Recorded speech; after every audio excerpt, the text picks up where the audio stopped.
किसानों को, गरीबों को कब तक आप बेवकूफ़ बनाते रहेंगे। मैं ये बात इसलिए कह रहा हूँ कि केंद्र सरकार ने खाद पर, डीएपी पर सब्सिडी की घोषणा किया है, जिसको लेकर के मीडिया में ये बात कही जा रही है कि किसानों के लिए बड़ा तोहफा दिया है नरेंद्र मोदी जी की सरकार ने। और अब 50 किलो का बैग वाला जो डीएपी होगा वो 1350 रुपये में किसानों को मिलेगा। लेकिन जब ये सब्सिडी की घोषणा हुई है और ये कहा जा रहा है कि 1350 रुपये में 50 किलो का बैग दिया जाएगा, जिससे बड़ा राहत है किसानों को। कैसे बड़ा राहत है? आप समर्थन मूल्य, छत्तीसगढ़ में समर्थन मूल्य धान का जो कीमत है वो 23 रुपये के दर से अभी पैसा चढ़ रहा है। और छत्तीसगढ़ में बीजेपी की सरकार है। बीजेपी ने घोषणा पत्र में ये कहा था कि हम 3100 रुपये प्रति कुंटल के दर से धान की खरीदी करेंगे और एक मुश्त पैसा देंगे, और वो पैसा किसानों को उनके ही ग्राम पंचायत भवन में हम उपलब्ध कराएंगे।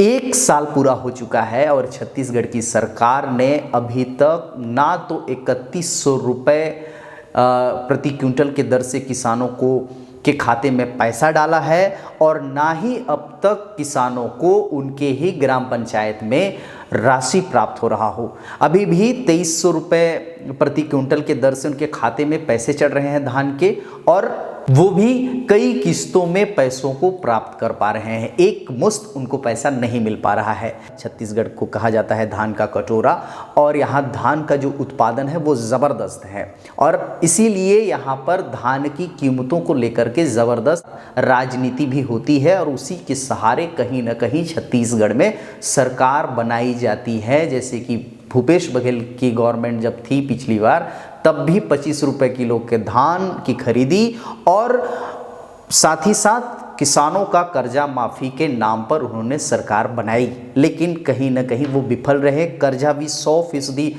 माफ़ नहीं हो सका, और 25 रुपये प्रति किलो के दर से धान की खरीदी में भी 4 किस्तों में। यही वजह था कि छत्तीसगढ़ की जनता ने बीजेपी पर भरोसा किया, और इसीलिए छत्तीसगढ़ में बीजेपी की जनता ने सरकार बनाई। लेकिन बीजेपी भी अभी तक खरा उतरता हुआ नज़र नहीं आ रहा है। तो मैंने कहा कि कितनी बार किसानों को, गरीबों को और यहाँ की नागरिकों को बेवकूफ़ बनाओगे सब्सिडी के नाम पर। नरेंद्र मोदी जी को चिंता है देश के किसानों का। ये कैसी चिंता है साहब? समर्थन मूल्य को बढ़ोतरी करने में या किसी भी फसल के दाम को ऊंचे दामों में खरीदने की सरकार की जो नीति है वो किस हद तक सही नीति है?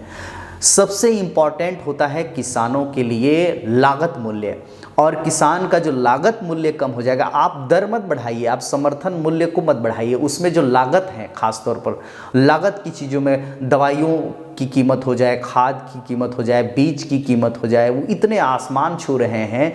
तो आप चाहे 31 रुपये प्रति किलो धान कर दें, या बाकी फसलों का रेट आप बढ़ा दें, या 40-50 रुपये भी कर दें, अगर लागत मूल्य में तेजी आएगी तो किसानों को वो फ़ायदा नहीं मिल पाएगा जिस फ़ायदा की लालच हर सरकार किसानों को देने की कोशिश करती है। सरकार की जो नीति अब तक की रही है, या ये खबर जो आ रही है कि 1350 रुपये में 50 किलो का बैग डीएपी का मिलेगा किसानों को, इससे क्या किसानों को फ़ायदा होगा? देश के किसान इससे लाभान्वित होंगे? इस पर आप क्या सोचते हैं हमें कमेंट बॉक्स पर बताइएगा ज़रूर।